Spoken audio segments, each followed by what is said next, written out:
வரும் அருமை இரட்சகருமாகிய இயேசு கிறிஸ்துவின் நாமத்தினாலே உங்கள் யாவரையும் அன்போடு வாழ்த்திக் கொள்கிறேன். இந்த நாளிலும் கூட பரிசுத்த வேதாகமத்திலே ஒரு வசனத்தை குறித்து சில நிமிடங்கள் உங்களோடு கர்த்தருடைய வார்த்தையை வெளிப்படுத்துகிறேன்.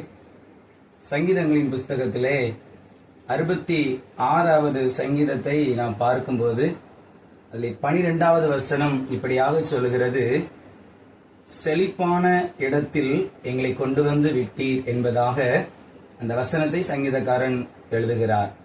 செழிப்பான இடத்திலே எங்களை கொண்டு வந்து விட்டீர் என்பதாக அந்த வசனத்திலே அவர் எழுதுகிறதை நம்ம பார்க்கிறோம்.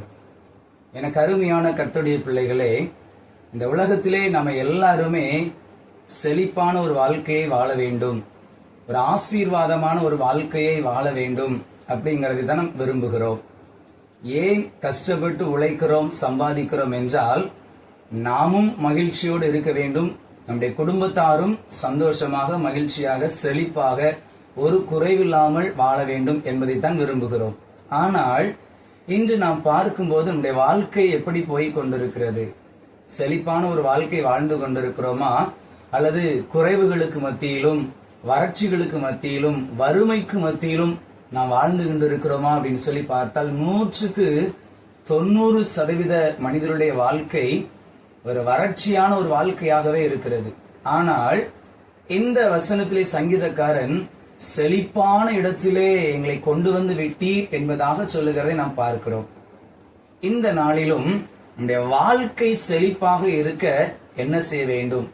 ஒரு செழிப்பான ஒரு ஆசீர்வாதத்தை கர்த்தர் நமக்கு தருவதற்கு நாம் என்ன செய்ய வேண்டும் அப்படிங்கறத மட்டும் ஒரே ஒரு சம்பவத்தில் இருந்து பார்க்கலாம். நாம் எல்லாருக்கும் நன்றாக தெரிந்த ஒரு சம்பவம் தான் புதிய ஏற்பாடு புஸ்தகத்திலே லூக்கா அப்படிங்கிற ஒரு புஸ்தகத்தை நாம் பார்க்கும்போது அதிலே 15வது அதிகாரத்திலே இளைய குமாரன் அப்படிங்கிற ஒரு சம்பவம் எழுதப்பட்டிருக்கிறது.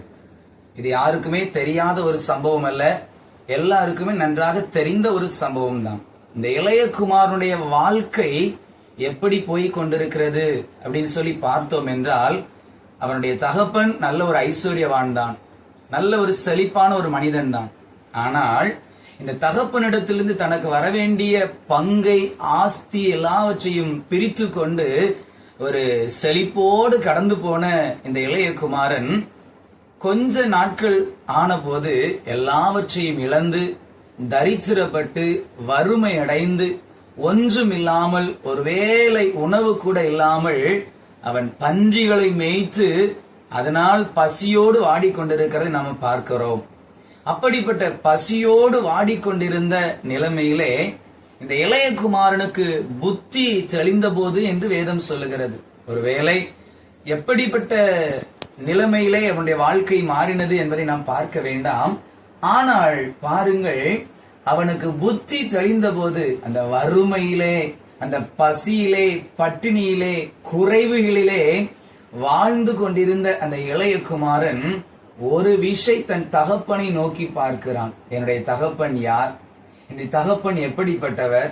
அவருடைய வேலைக்காரர்களை எவ்வளவு திருப்தியாக போஷிக்கிறார், ஒரு குறைவில்லாமல் எப்படி நடத்துகிறார். ஆனால் அவருடைய குமாரனாகிய நானோ பசியினால் வாடுகிறேனே, என்னுடைய பசி நீங்க, என்னுடைய வறுமை நீங்க, எனக்கு ஒரு நல்ல ஒரு செழிப்பு உண்டாக நான் என்ன செய்ய வேண்டும்?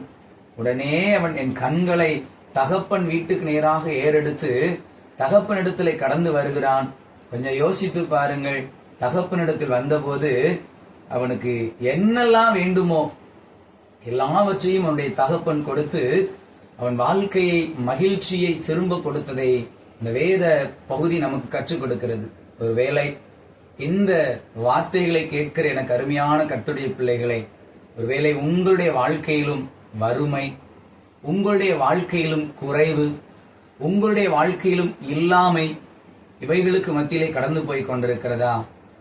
இந்த வார்த்தையிலே கர்த்தர் உங்களோடு பேசுகிறார். ஒரு செழிப்பான ஒரு வாழ்க்கையை கர்த்தர் உங்களுக்கு தர விரும்புகிறார். உங்கள் வாழ்க்கையை அவர் மாற்ற விரும்புகிறார். நீங்கள் என்ன செய்ய வேண்டும்? இளையகுமாரன் தன் தகப்பனை நோக்கி பார்த்தது போல நீங்களும் உங்கள் தேவனாகிய கர்த்தரை நீங்கள் நோக்கி பார்ப்பீர்கள் என்றால், இளையகுமாரன் தன் தகப்பனிடத்திலே திரும்பி வந்தது போல நீங்களும் உங்கள் தேவனாகிய கர்த்தரிடத்திலே திரும்பி வருவீர்கள் என்றால் அவர் உங்கள் வாழ்க்கையில் இருக்கிற வறுமையை நீக்கி ஒரு செழிப்பை தர அவர் போதுமான ஒரு தேவன். உங்களை ஆசீர்வதிக்க அவர் போதுமான ஒரு தேவன். ஆகையினால் அந்த தேவனை தேடி வாருங்கள். கர்த்தர் உங்களை ஆசீர்வதிப்பார், உங்கள் வாழ்க்கையை மாற்றுவார். ஆமென்.